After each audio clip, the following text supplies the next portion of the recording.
Hi Orc Dorks, this is Miss Delayu, and I'm here today to talk about how to clean your instrument.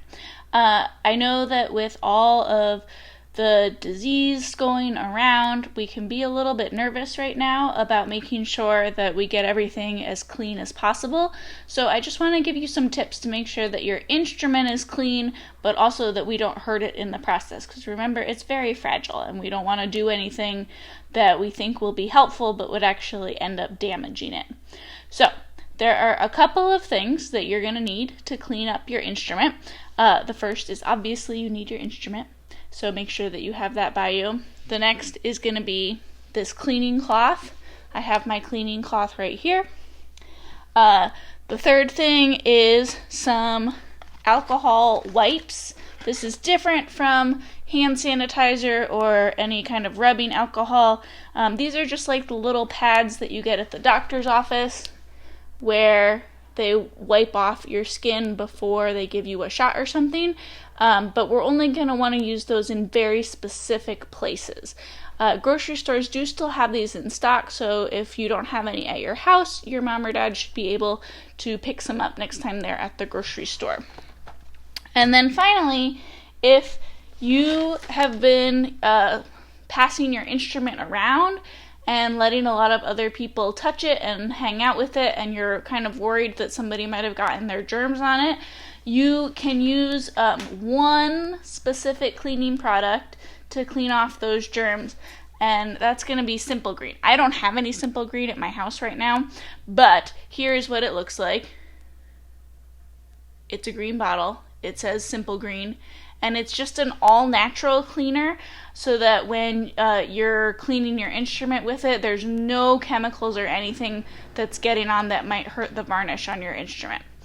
So, today I have just my violin, but everything that I say pretty much can go for violas and cellos and basses. The only difference is that cellos and basses, you're obviously going to have an end pin instead of a chin rest. And so when you clean off that end pin, you can still use those alcohol wipes that I had just a second ago. So here's my violin.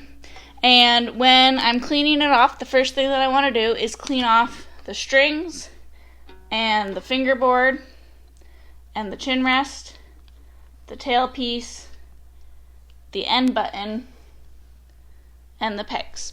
So I'm going to take 2 of my alcohol wipes. I might only need 1 because I cleaned my instrument pretty recently, so it's probably not very dirty. But sometimes if you haven't cleaned your instrument in a while, you might need a couple. So I'm going to take this and just rub it over my chin rest and my tailpiece, and real gently over my end button, making sure that this wipe does not touch any part of the wood, because that wouldn't be good for the varnish. I'm going to rub it on each of my strings. Might make kind of that sound that I don't like, but that's okay. And then I'm going to rub it under the strings just to get at the fingerboard. A lot of our oils from our hands can get on that fingerboard, so if you see, mine is kind of like a brown-black now, and that's just from the oils on my hands. It doesn't mean that there's anything bad on my instrument.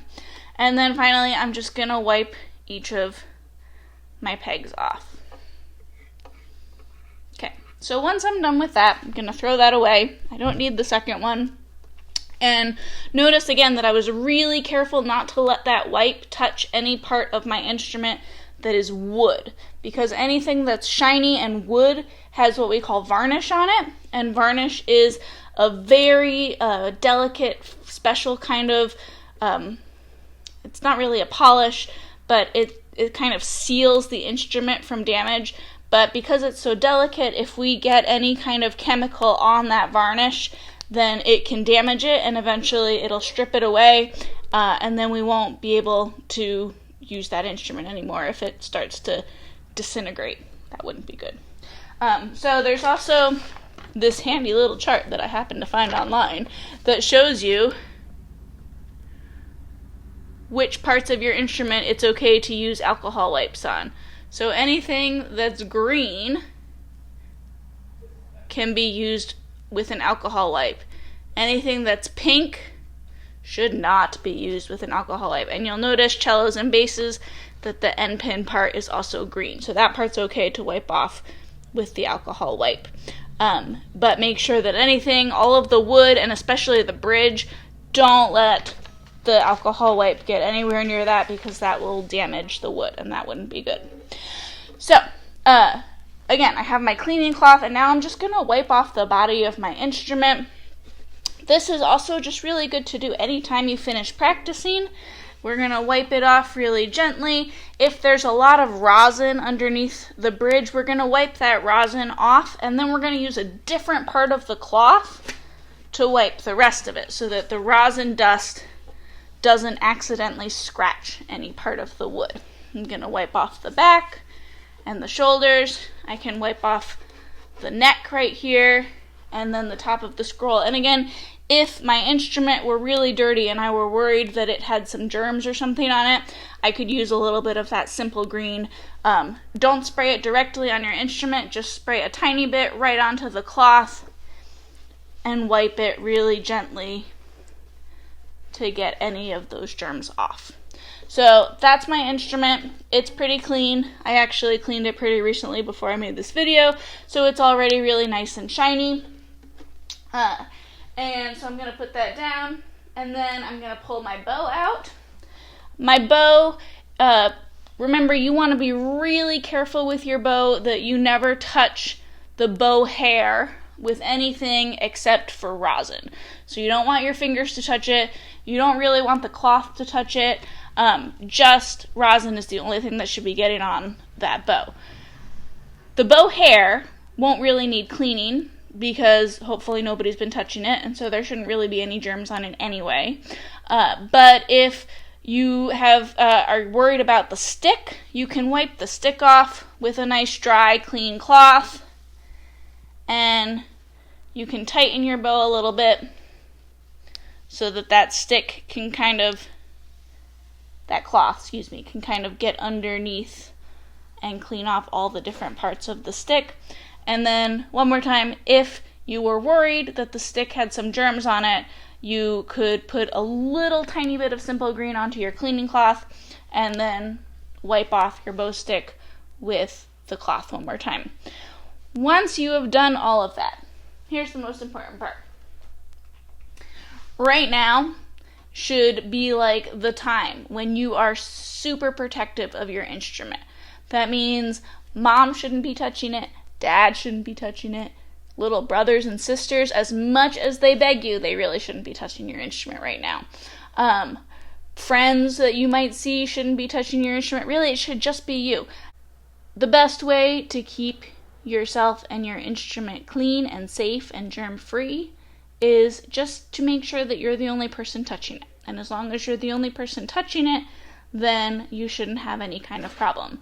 When you're all done touching it, put it away in its case. Don't leave it out on your bed. Make sure that you wash your hands before and after you touch your instrument so that none of the germs from anywhere else that you might have been earlier in the day are getting onto that instrument. And then you should really be good. If you are discovering that your instrument is very out of tune, like out of tune to the point where you need to ask your teacher to help you with the pegs or stuff, but you can't because you don't really see us in person right now, I have contacted your local instrument shops and asked them if it would be okay for people to bring instruments in that need help tuning, and they all said yes, absolutely. That's what they're there for. They want you to come and see them if your instrument has a problem, because they want to make sure that you can be successful and get all of your instrument stuff taken care of while we try and figure out how to do some digital learning together. So just to recap, cloth can clean off pretty much anything, but you want to make sure that if you're using any of these little wipes, that they only touch strings and parts of your instrument that are black, basically. And then anything that's wood, you can use a little bit of simple green on. And then, as always, don't touch the bow hair. Once you're done with all of that, put it away, wash your hands, and then make sure that you just keep your instrument in a safe place where nobody else is gonna bother it or cause any kind of accidental problems for it. I will be back later in a couple of days to start talking about some practicing tips while you are at home. In the meantime, if you have any awesome practicing stories that you've already kind of experienced that you want to share below in the comments, you can do that. But until then, keep practicing.